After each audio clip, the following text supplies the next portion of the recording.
జగన్మోహన్ రెడ్డి కపట బుద్ధి మరొకసారి బయటపడింది. తాడేపల్లి ప్యాలెస్ నుంచి జగన్మోహన్ రెడ్డి అడుగు బయట పెట్టాలి అంటే ఎక్కడో చోట శవరాజకీయం అయితేనే అడుగు పెడతాడు. ఎక్కడైనా సరే వాడుకోవడానికి శవం దొరికితేనే అడుగు పెడతాడు. గతంలో కూడా టీడీపీ నేతలు కొంతమంది మీద దాడి చేసి చంపేశారని అక్కడ ఢిల్లీలో ధర్నా చేయడం కోసం అక్కడ పరామర్శించడం కోసం అడుగు బయట పెట్టాడు. తర్వాత వరదల్లో ప్రజలు ఇబ్బంది పడుతుంటే ఏదో తూతూ మంత్రంగా 2 రోజులు 2 నిమిషాలు గడిపేసి అక్కడ కొంత అడావిడి చేశాడు. మళ్ళీ తర్వాత బెంగళూరు పారిపోయాడు అనుకోండి, స్టిల్ బెంగళూరులో ఉన్నాడు. ఇప్పుడు పొంగనూరు ఘటన ఏదైతే పొంగనూరులో ఒక బాలిక మృతి చెందిందో ఆ ఘటన మనందరికీ తెలుసు. దీని మీద రాష్ట్ర ప్రభుత్వం ఎంత స్పీడ్గా స్పందించిందో కూడా మనకు తెలుసు. జగన్మోహన్ రెడ్డికి ఇక్కడ ఎదురు దెబ్బ తగిలింది.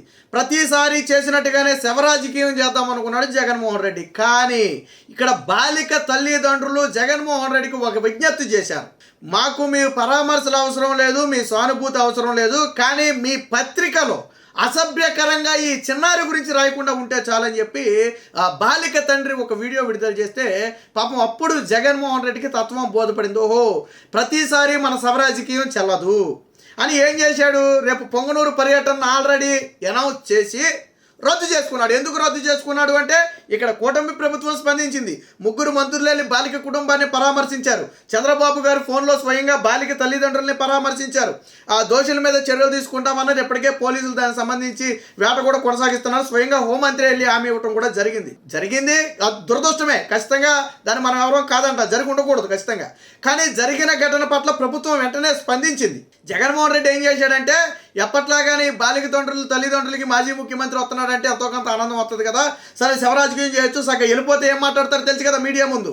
ఈ కూటమి ప్రభుత్వం విఫలమైంది, పోలీసు వ్యవస్థ ఏమైపోయింది, బాలికలకు రక్షణ లేదని మాట్లాడతాడు. ఆయన హయాంలో గంజాయికి బానిసలైపోయి ఎంతమంది జీవితాలు నాశనం చేశారో దాని గురించి ఏ రోజు జగన్మోహన్ రెడ్డి మాట్లాడు. వాళ్ళ పార్టీలో కామకలాపాలు నిర్వహించిన నాయకులకి జగన్మోహన్ రెడ్డి ఏం పదవులు ఇచ్చి మంత్రి పదవులు ఇచ్చి ఎలా పక్కన పెట్టుకుని తిరిగాడో దాని గురించి మాట్లాడు. కానీ ఈరోజు వాళ్ళ అధికారంలో ఉంటే మాత్రం వాళ్ళ అధికారంలో ఉన్నప్పుడు చాలా అగాత్యాలు జరిగాయి. కానీ ఏ రోజు జగన్మోహన్ రెడ్డి దాని మీద నోరెత్తి మాట్లాడాల. వాళ్ళ నాయకుడు ఎక్కడ పరామర్శకి వెళ్ళాలా. మీకు గుర్తుందో లేదో, కరెక్ట్గా ఎన్నికలకు ముందో ఆ ఎన్నికలు ముగిసిన తర్వాత కూడా ఒక మృతదేహం వద్ద శవరాజకీయం చేయాలని ప్రయత్నం చేస్తే వాళ్ళు కూడా అడ్డుకున్నారు. అక్కడ మహిళలు జోగి రమేష్ని తిప్పికొట్టాడు. ఎన్నికలకు ముందు అనుకుంటా, బహుశా కొద్ది రోజుల ముందు ఎన్నికల ముందు తిప్పికొట్టారు. అంటే శవరాజకీయం వీళ్ళకి వెనతో పెట్టిన విద్య. నాడు ప్రతిపక్ష జగన్మోహన్ రెడ్డి పార్టీ ఎక్కడ పుట్టింది, శవరాజకీయం దగ్గర పుట్టింది. తండ్రి చనిపోతే సంతకాల సేకరణ దగ్గర పుట్టింది. ఆ తర్వాత రాష్ట్రంలో ఎవరు చనిపోయినా తన తండ్రి కోసమే చనిపోయారని చెప్పి పాదయాత్ర ప్రారంభించాడు, ఓదార్పు యాత్ర పేరుతో. అక్కడి నుంచి మొదలైంది జగన్మోహన్ రెడ్డి రాజకీయ ప్రస్థానం. పోనీ ఎవరికైనా సరే నువ్వేమన్నా లబ్ధి చేకూర్చావా? నువ్వు పాదయాత్ర చేసినప్పుడు నీకు పదవి లేకపోవచ్చు, నువ్వు ముఖ్యమంత్రి అయిన తర్వాత నీ తండ్రి వల్లే చనిపోయారని చెప్పుకున్న వారికి నువ్వేమైనా చేసావా? జగన్మోహన్ రెడ్డి సమాధానం చెప్పాలా, ఏమైనా చేసావా? చేయలేదు. కానీ ఈరోజు ఏం చేసావు, మళ్ళీ ప్రతిపక్షంలోకి ఎప్పుడైతే వచ్చావో మళ్ళీ శవరాజకీయం మొదలుపెట్టావు. ఇక్కడ జగన్మోహన్ రెడ్డికి తెలియాల్సింది ఏంటంటే నీ శవరాజకీయాలు రాష్ట్రంలో చెల్లవు.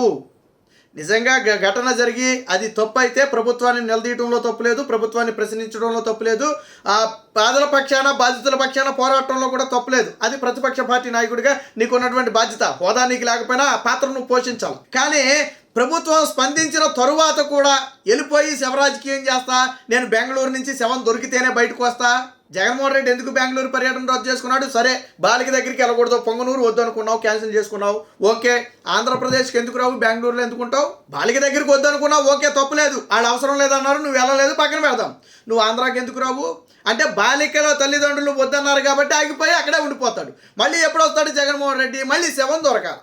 ఆంధ్రాలో మళ్ళీ ఎవరైనా ఎక్కడైనా చనిపోతే దానికి ఎక్కడైనా రాజకీయ కోణం అంటగట్టడానికి అవకాశం ఉంటే అప్పుడు జగన్మోహన్ రెడ్డి బెంగళూరు ప్యాలెస్ నుంచి అడుగు బయటపెట్టి ఇక్కడికి వచ్చి శవరాజకీయం చేస్తాడు. మరి ఇలాంటి పొలిటీషియన్ ఎక్కడైనా చూసారా ప్రపంచంలో? ఇన్ని రోజులు దాదాపుగా 100-110 రోజులు గడిచింది కూటమి ప్రభుత్వం వచ్చి. జగన్మోహన్ రెడ్డి ఎన్ని రోజులు ఆంధ్రప్రదేశ్లో ఉన్నాడు? తాడేపల్లి ప్యాలెస్లో గట్టిగా 20 రోజులన్నా ఉన్నాడా, ఒక నెల రోజులన్నా ఉన్నాడా? దాదాపు 3-4 నెలలు అవుతుంది కదా. ఒక నెల రోజులైనా జగన్మోహన్ రెడ్డి తాడేపల్లి ప్యాలెస్లో ఉన్నాడా? మొత్తం మీద కలిపి నేను మాట్లాడేది, ఎందుకు జగన్మోహన్ రెడ్డి తాడేపల్లిలో ఉండలేదు అంటే ప్రజలు చీకొట్టారు కాబట్టి ఈ ప్రజలు ఏమైపోయినా పర్లేదు, అప్పుడప్పుడు రాజకీయం చేయడానికి మాత్రమే నేను బయటకు వస్తాను. నెయ్యి లడ్డీ కొలితే అప్పుడు వచ్చాడు, ప్రెస్ మీట్ పెట్టడం కోసం వచ్చాడు, అంతే తూతూ మాత్రంగా ఏదో ప్రెస్ మీట్ కూడా అన్నటాయానికంటే 2 గంటల ఆలస్యంగా పెట్టాడు. తర్వాత అక్కడ ఏం మాట్లాడాలో తెలియక పాపం దొరికిపోయాడు, వెళ్ళిపోయాడు. తర్వాత ఏం చేశాడు, కోర్టు తీర్పు వచ్చిన తర్వాత ప్రెస్ మీట్కి వచ్చాడు, అప్పుడు కూడా ఒక 2 గంటల ఆలస్యంగా పెట్టాడు. అప్పుడు కూడా పాపం కక్కాలో మెంగాలో అర్థం కావట్లా, దీన్ని స్వాగతించాలో తెలియదు, వ్యతిరేకించాలో తెలియదు, ఏదో 2 మాటలు మాట్లాడాడు, వెళ్ళిపోయాడు. ఇప్పుడు శవం దొరికింది కాబట్టి బాలిక ఆ శవాన్ని అడ్డం పెట్టుకుని, సిగ్గు ఉండాలి అంత చిన్నపిల్లని అడ్డం పెట్టుకుని, నిజంగా తప్పు జరుగుంటే నువ్వు దోషులకు శిక్ష పడాలని డిమాండ్ చేయి, దాంట్లో తప్పు లేదు. నేనేమి ప్రశ్నించడం గురించి నేనేం మాట్లాడలా. నువ్వు ఖచ్చితంగా ఎక్కడున్నా సరే బాలికకు ఇలాంటి ఇబ్బంది ఎదురైంది, ఖచ్చితంగా అది ఖండించదగింది, వాళ్ళ దోషులను శిక్షించాలని అడగడంలో తప్పు లేదు, అది ఎవరైనా కోరుకునేది. కానీ అలా కాదు, నేను వస్తా, నేను అక్కడికి వచ్చి శవరాజకీయం చేస్తా, చంద్రబాబుని విమర్శిస్తా, కూటమి ప్రభుత్వాన్ని విమర్శిస్తా, సిగ్గుండాలా. ప్రభుత్వం స్పందించకపోయి ఉండుంటే అప్పట్లో నువ్వు చేసావు చూసావా, ఎవరేం పోయినా కానీ నువ్వు స్పందించేవాడు కాదు, సజ్జల రామకృష్ణారెడ్డి స్పందించేవాడు. అలాగే కూటమి ప్రభుత్వం వ్యవహరించుంటే ఖచ్చితంగా నువ్వు అడగాల, అరే ఒక చిన్న పిల్ల చనిపోయింది, ఎందుకు కూటమి ప్రభుత్వం స్పందించట్లేదని అడగడంలో తప్పులేదు. అరే చంద్రబాబు గారు స్వయంగా ఫోన్ చేసి పరామర్శించారు, 3 మంత్రులు వెళ్ళారు, హోంమంత్రి వెళ్ళింది, అక్కడ పోలీసు అధికారులు వెళ్ళారు, ఇన్వెస్టిగేషన్ జరుగుతుందని చెప్పారు, దోషుల్ని శిక్షిస్తామని చెప్పారు, ఖచ్చితంగా ఆ కుటుంబానికి భరోసా ఇచ్చారు కదా, అన్ని రకాలుగా స్పందించారు కదా.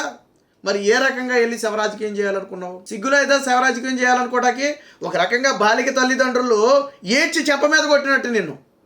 శవరాజకీయం నువ్వు సాక్షిలో ఎంత నీచంగా రాసేసావు నువ్వు బాలిక గురించి. ఏదో కూటమి జరిగింది దురదృష్టకరమే, కానీ దాన్ని రాజకీయాలకు ముడిపెట్టి, చంద్రబాబు గారికి ముడిపెట్టి, కూటమి ప్రభుత్వానికి ముడిపెట్టి ఎంత నీచంగా రాసావు. ఆ బాలిక తల్లిదండ్రులే జీర్ణించుకోలేకపోయారు నీ సాక్షిలో నీ భార్య భారతీయులు రాసినటువంటి రాతల్ని ఆ బాలిక తల్లిదండ్రులే జీర్ణించుకోలేకపోయారు. అంత నీచమైన దారుణమైన రాతలు రాశావు కాబట్టే వాళ్ళ కడుపు మండి, అయ్యా జగన్మోహన్ రెడ్డి నువ్వు రావద్దు, నీకు నమస్కారం, నువ్వు రావద్దు, కానీ నీ సాక్షి పత్రికలో ఈ నీచమైన రాతలు ఆపు, నీ శవరాజకీయం ఆపు, పోయిన మా పాప ఎలా తిరిగి రాదు, కానీ నీ శవరాజకీయం చూస్తే మాకే కంపరం వేస్తుంది, మా పాప గురించి అలా రాస్తుంటే అని చెప్పి వాళ్ళ ఆవేదన చెందితే అప్పుడు జగన్మోహన్ రెడ్డికి 2 చెంపలు వాయించినట్టు అయ్యి పర్యటన రద్దు చేసుకున్నాడు. సిగ్గు అనిపించట్లేదా? ఒక బాలిక తల్లిదండ్రులు ఇంత నీచంగా నువ్వు రావద్దు అని మొహం మీద చెప్పారు అంటే ఇంతకంటే నీచ రాజకీయం ఉంటుందా జగన్మోహన్ రెడ్డి? శవరాజకీయాలకు పెట్టింది పేరు. నువ్వు శవం దగ్గరికి వెళ్ళి ఏం చేస్తావు? నువ్వు ఆ కుటుంబం దగ్గరికి వెళ్ళి ఈ నవ్వుతావు ఏమన్నా? పోనీ బాధతో ఎప్పుడైనా కన్నీళ్ళు గార్చకపోయినా కనీసం బాధతో మొహం పెట్టి ఎప్పుడైనా పరామర్శ చేసావా నువ్వు? చేయలా. అంత దారుణమైనటువంటి శవరాజకీయాలు ఒక జగన్మోహన్ రెడ్డికే జల్లుతాయి. జగన్మోహన్ రెడ్డిని ప్రజలు ఎందుకు తిరస్కరించారు మొన్న అంటే అందుకే. నీ నైజం ప్రజలకి తెలుసు, నువ్వు అనుకుంటున్నావు తెలియదు అనుకుంటున్నావు ప్రజలకి, కానీ నీ అసలు రూపం ప్రజలకు తెలుసు. కేవలం శవరాజకీయం చేయటాయింది తప్ప రాష్ట్రంలో అభివృద్ధి సంక్షేమానికి జగన్మోహన్ రెడ్డి అనే వ్యక్తి పనికిరాడనే మొన్న నిన్ను 11 సీట్లకు పరిమితం చేశారు. లేదు ఇంకా నేను అలాగే చేస్తాను, నా పద్ధతి మార్చుకోను అంటే భవిష్యత్తులో వైసీపీ పార్టీ అనేది ఒకటి ఉంటుంది అని భవిష్యత్తులో చెప్పుకునే పరిస్థితి వస్తుంది తప్ప నీ పార్టీకి పుట్టగతులు అనేవి ఉండవు.